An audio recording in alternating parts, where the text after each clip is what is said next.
If I had just done these two, I would be years ahead of where I am now. And these are probably the most important for you to know. And yeah, I don't know. There's a lot of regret there. First things first, got to take a pre-workout.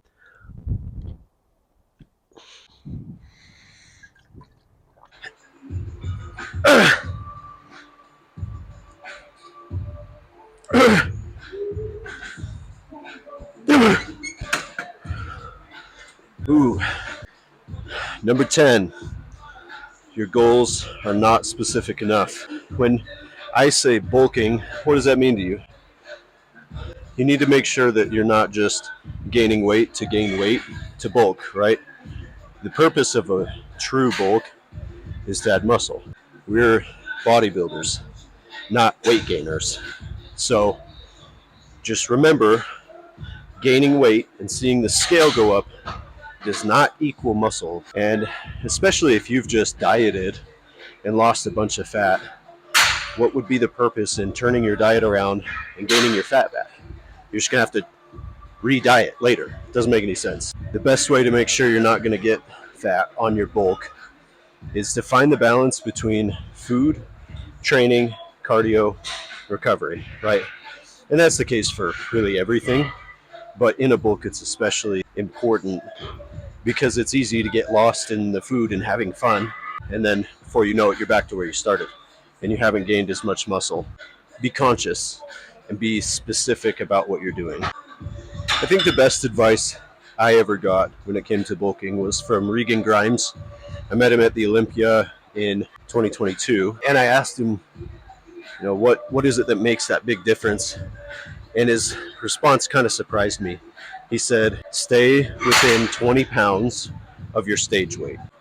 Managing your fat levels is key because that's going to force you to diet smarter and not just eat more, right? And then you're going to train smarter. You're going to do cardio smarter. And if you can maintain your conditioning or how lean you are as you add size, I think ultimately you'll be more happy with the results because you can see them. You can tell, if you're very lean, you can tell if you're starting to get fatter. But if you already have quite high body fat, then it's harder to tell if it's changing. That's something I've really implemented. I've tried to stay as close to my stage weight as possible. And those numbers will move up as time goes, but just don't let it get ahead of you.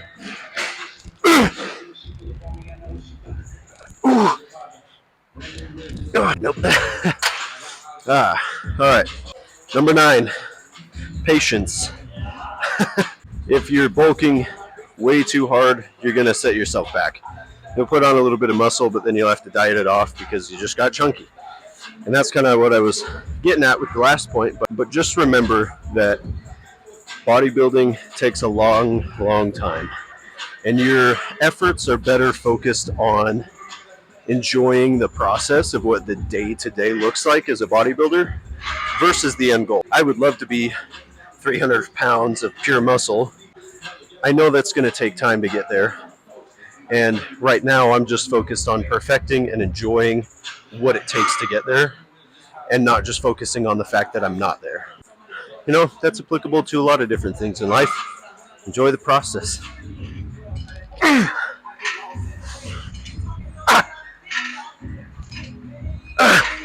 Oh, man. Okay, number 8. Don't skip the boring stuff. It wasn't until maybe this past year that I've realized just how important things like sleep, supplementing, stretching, all the small things that nobody likes to do really are, especially stretching. If you've got everything lined up to where you're eating right and you're training really hard and you're doing your cardio and you are growing muscle, you're going to get real bound up and real tight really quick. My biggest piece of advice for that would be to stretch the muscle that you just worked right after your workout, or maybe do cardio and then do some stretching. And you're going to get rid of a lot of that cramping, fatigue, tightness, soreness for the next day just by giving it a good stretch. Don't do long stretches before the workout while you're cold. Do them after. I'll show a little demonstration of that.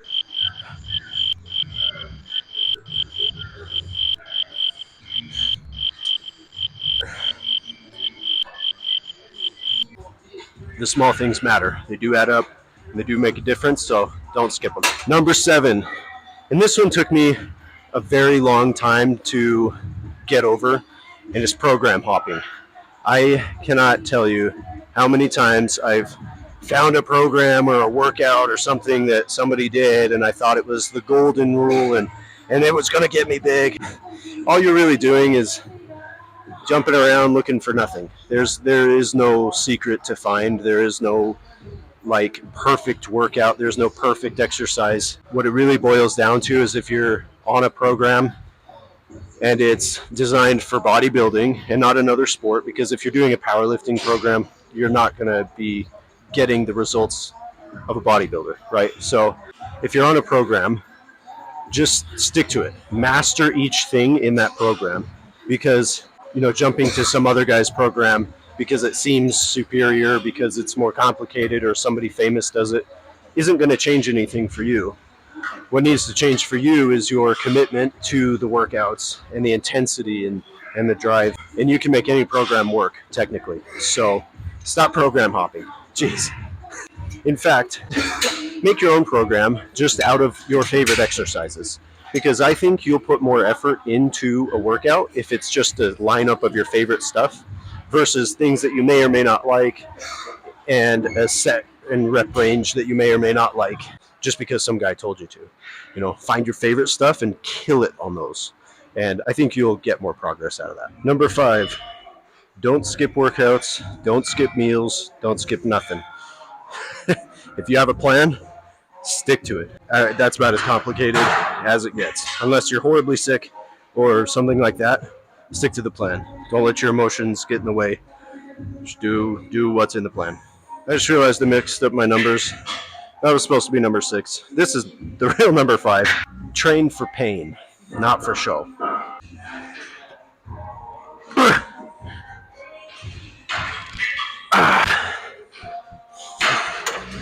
Now, would I love to row 2 plates right now because I'm on camera? Sure.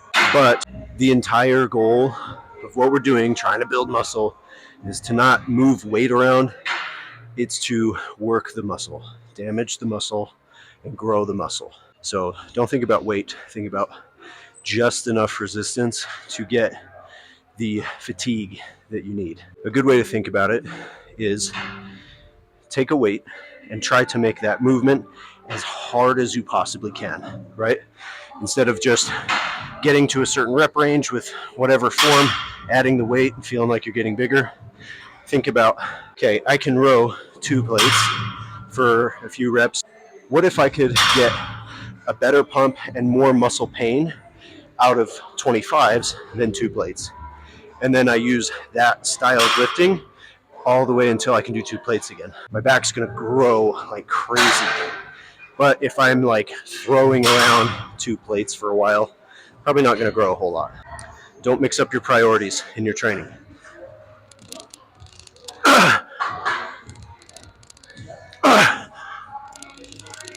So now we're gonna talk a little bit about dieting. This is gonna take up both number 4 and number 3 on the list, because there's 2 major principles here. One is what to eat, and the other is how much to eat.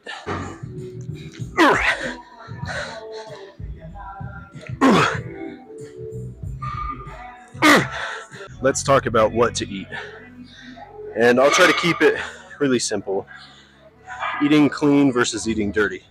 Eating clean is exactly probably how you imagine it.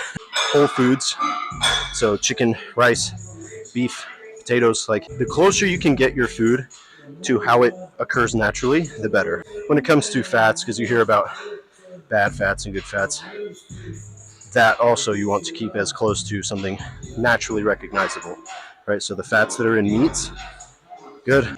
Avocado oils, olive oils. If it's from seeds and, whatever, or the name, like canola oil. I don't know what a canola is. So, stick to things that you're familiar with in its natural state. A huge point to that will help you, just simplify it, is make everything at home. Go to the grocery store, buy things raw, cook it yourself. And this is probably one of the harder parts of this, is that you need to just make the time to meal prep and figure out a system of doing it that makes it easier for yourself. It doesn't have to be complicated, it doesn't have to be fancy. Make sure you can do it cheap, efficient, fast, and it will become more likely to be a consistent thing that you do. By the way, if you've made it this far, thank you for watching. Put a comment down below and just ask away any questions that have popped into your head, and I will answer them either in a comment, or if it's a in-depth enough topic, I'll make a video. Okay, how much to eat? With calories, you need to find your baseline, and we're going to talk about that in a second. The next thing is to start there and then slowly increase over time. And this needs to be proportional to your weight. If your weight stagnates, bring the calories up just a tiny bit, maybe 100, 200 calories, until your weight comes up and stagnates again, and then bring it up. Now with carbs, proteins, fats, what's the balance there? Fats, you want to start with the bare minimum for health, which, depending on how much you weigh to start, can be 30 grams to 80 grams, something like that. Start with the low, and then as you have to increase calories, occasionally that can be a fat increase, but you don't want to just yank it way up, because you're going to throw your calories way off. The main thing you're going to want to be raising over time is carbs. Especially when you're building muscle, you got to keep your muscles full of glycogen. There isn't a limit to how many carbs you can have, because everybody is different and how you use carbs are different. But what you want to watch for is if you start to add fat mass again. If you notice that you're starting to lose your conditioning, maybe stop right there with the carbs, or cut it back just a little bit so you're not getting out of hand. Protein. Protein is a little bit more complicated. People recommend 0.8 grams per pound of body weight. Bodybuilders recommend 2 grams per pound of body weight. Again, similar process, start on the low end, and then as your digestion will allow, increase your protein over time. With digestion, make sure you're taking digestive enzymes and probiotics, drinking plenty of water, and getting your greens in, and your body will be able to handle more protein. And if you can handle more protein, it's just going to help you. Start with calories and then break it down into those things and find a proportion that works for you, and then meal prep it, and you'll start growing. Okay, these last 2 points kind of go together as well, just like with the dieting. If I had just done these two, I would be years ahead of where I am now. And these are probably the most important for you to know. Yeah, I don't know. There's a lot of regret there. And this big point that I'm so regretful about is starting too soon. It's that simple. So when COVID happened, I thought, wait, what a perfect time to bulk. And I did the 1 pizza a day for lunch bulk and just got fat. And I started out not that lean. And then after I did my show, I thought, okay, time to bulk. You see, what happens is if you're starting too soon and you don't have a plan, you don't have a baseline of all the things you need to know, and you're too fat, that sounds mean, but it's really not. If your body fat is too high, your bulk is going to be far less effective. And what'll happen is you'll start getting bigger and you'll feel happy about that, but you're not going to be able to see the muscle you're putting on. And then when you diet to get the fat off, you're going to end up losing a lot of the gains, because you're going to have to diet even harder to get the fat off. All of these different mistakes and their corrections add up, but the crowning one is to not jump the gun. I would recommend, if you don't have abs, it's not time. If you've got some abs, maybe, it depends, but ideally you want to be lean enough that you've got veins everywhere. If you've got ab veins, you're good. It's time. But just don't jump the gun because you have dieted hard and you feel like you're small now. Don't think like that. In bodybuilding, it's heavily about the visual. If you're not lean enough to see your muscle, it's not time. And in the bulk, you're going to feel a lot worse about it because you won't be seeing your progress. And you won't know when to pull back on the bulk, because if you're kind of fluffy already, you're not going to be able to tell the difference between gaining a pound of fat or not. Please take your time. Think ahead, have a plan, execute it, take it seriously. That's a big thing too. Bulking's not fun time. It's not time to just eat whatever you want. You can have a cheat meal every now and then. And the number one mistake that you can make with bulking is not doing a pre-bulk regimen. And what that means is, let's say you're coming out of a cut. You should take 4 to 6 weeks to just let your body get back to normal. If you've been in a calorie deficit for a very long time, don't just flip it around and kick it up and get your calories high, because you're going to make your body panic. Allow it to get used to how lean it is. In that 4 to 6 weeks, you should be doing a couple of things. Get yourself a journal and write down every single thing that you eat every single day, and write down all your activities. So what you lifted that day, how much cardio you did, if you were more active at work than normal or less active. And if you do that diligently every single day for 6 weeks, you're going to find out your maintenance calories. You're going to find out what foods are easiest for you to eat consistently. You're going to find out what kind of mistakes you're making with food, because it'll become very apparent. And you might even find out why your cut wasn't as successful as you thought it should have been. You're going to see the holes in your training and your cardio. And these are all things that need to be corrected if you want to have a successful bulk. You're going to track absolutely everything. And that's going to set you up nicely for a proper bulk, because now you can gauge how much more food you need and where you can correct your training and how much cardio you need, because you should not be skipping cardio during your bulk.